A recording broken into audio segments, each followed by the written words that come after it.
Everyone, बहुत बहुत स्वागत है आपका हमारे यूट्यूब चैनल हिंदी ऐप पर। तो कैसे आप सभी, मैं उम्मीद करती हूँ आप लोग ठीक होंगे और अपनी अपनी परीक्षाओं की तैयारी कर रहे होंगे।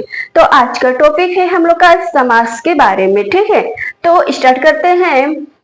समास किसे कहते हैं? दो या दो से अधिक शब्दों को आपस में मिलाने से जो नया शब्द बनता है उसे समास कहते हैं। ठीक है, इसमें दो या दो से अधिक शब्दों को आपस में मिलाया जा रहा है, उससे जो नया शब्द बनता है उसे ही समास कहा जाता है। ठीक है, समास मुख्य रूप से 6 प्रकार के होते हैं। 1 है अव्ययीभाव समास, 2 है बहुव्रीहि समास, 3 है तत्पुरुष समास, 4 है कर्मधारय समास, 5 है द्वंद्व समास, 6 है द्विगु समास। ठीक है, अव्ययीभाव समास किसे कहते हैं? जिस समास का पहला शब्द अव्यय हो उसे अव्ययीभाव समास कहते हैं। ठीक है, नोट करके है, जिस समास का पहला पद प्रति यथा आ से शुरू होता है उसे ही अव्ययीभाव समास कहते हैं। जैसे यथाशक्ति, प्रतिदिन, आम्र। ठीक है, 2 है बहुव्रीहि समास। बहुव्रीहि समास किसे कहते हैं? जिस समास का कोई भी पद प्रधान नहीं होता है बल्कि अलग से शब्द आकर प्रधान बनता है उसे बहुव्रीहि समास कहते हैं। ठीक है, इसमें पहला या दूसरा पद प्रधान नहीं होता है, इसमें कोई अन्य शब्द आता है और वो प्रधान बनता है, उसे ही बहुव्रीहि समास कहते हैं।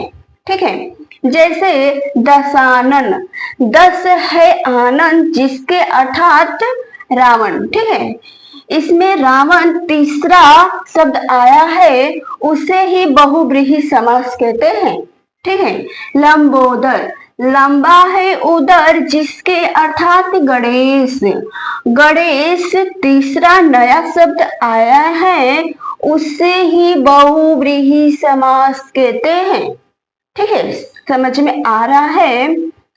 ठीक है, पंकज, तत्पुरुष समास, जिस समास का अंतिम पद प्रधान हो उसे तत्पुरुष समास कहते हैं।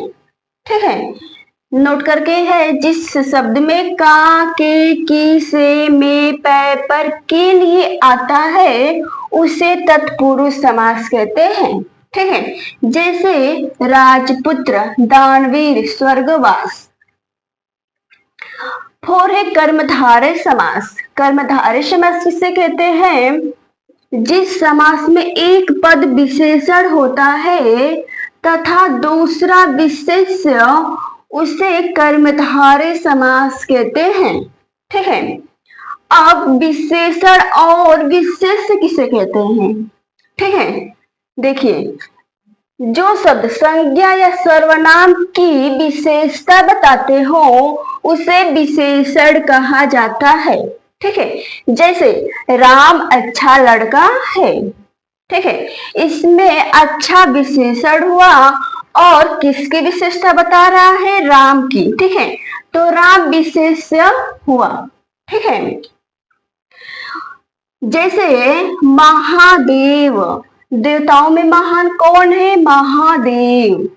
महात्मा, महान है आत्मा। ठीक है, आम वृक्ष, यहाँ पर आम के वृक्ष की विशेषता बताया गया है।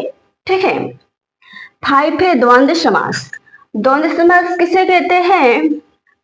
जिस समास में दोनों पद प्रधान हो उसे द्वंद्व समास कहते हैं। ठीक है, इसमें दोनों पद प्रधान होता है, जैसे मार और पीठ, अन्य जल, दिन और रात। ठीक है, इसमें विपरीत शब्द आते हैं, मार का पीठ, अन्य का जल, दिन का रात। ठीक है, 6 है द्विगु समास। द्विगु समास किसे कहते हैं? जिस समास का पहला शब्द संख्या को बताता हो उसे द्विगु समास कहते हैं।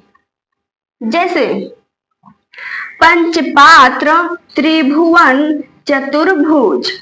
पंचपात्र का मतलब 5 होता है, त्रिभुवन का मतलब 3 होता है, चतुर्भुज का मतलब 4 होता है। ठीक है, तो उम्मीद करती हूँ आप लोग को समझ में आ गया होगा। आज के लिए बस इतना ही, अब नेक्स्ट क्लास में पढ़ेंगे। ठीक है।